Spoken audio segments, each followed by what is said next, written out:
Welcome back to another episode of Shabbat Shmooze. This week's Parsha is Parshat Noach, all about Noach, the Teva, and the Mabul. Now we know about the chaos and destruction that had befallen earth, and we know that Noach was singled out as a righteous man chosen by Hashem to rebuild humanity and the animal kingdom. So the pasuk that has a lot of commentators puzzled is Ele Toldot Noach, Noach ish Tzaddik tamim haya b'dorotav. These are the offspring of Noach. Noach was a righteous man, perfect in his generations. Plural. Why does it say generations? So, one idea is that Noach was so righteous that it wasn't just he was amazing because everyone else in that generation was terribly corrupt, and by comparison, so he was just a really good person. But the commentators say that he was righteous across the gamut. In a corrupt generation versus in a good generation. He had so much moral integrity, and he always took those extra steps to maintain his kedusha and his purity and his dveikut b'Hashem. This reminds me of a beautiful story I once heard about Rav Aryeh Levin. He was known as the Tzaddik of Jerusalem. He was walking in the street with his son, and this crazy man started hurling all these really unkind and hurtful insults at Rav Aryeh. And he just stood there and he absorbed and he took it in and took it in. And when his man was finished, Rav Aryeh turns to him and says, "I wish you well. Have a wonderful day." And the man didn't know what to do, so he just left. And the boy, his son, was so puzzled. What just happened?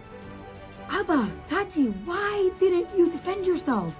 Why did you stand there and absorb all the filth and the disgusting comments that this man was saying at you? None of it was true. Why didn't you say anything? Why didn't you answer back?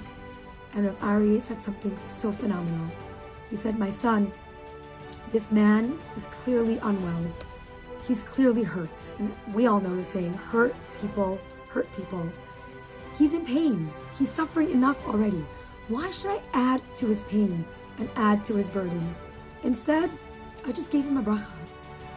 And just like Noach, Rav Aryeh chose integrity and compassion over reacting to the negativity and the craziness of this very strange and corrupt world. So I think for us, what can we take away from this? What can we take away from this message, from the story and this parsha?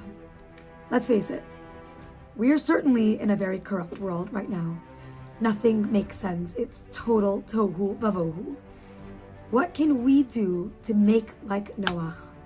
This week, as our spiritual homework, I think we can all work on a small act of tzidkut, of righteousness, only ben adam lemakom, something that no one has to know about, no one will ever hear about, something that you will do to just maintain your purity in this world, and to show Hashem, although we are surrounded by filth and we are surrounded by corruption, we will not fall prey to the moral decay around us, because we know that it is only Hashem that can bring about that rainbow at the end of the dark and prevent that marvel from ever happening ever again. So guys, let's do this.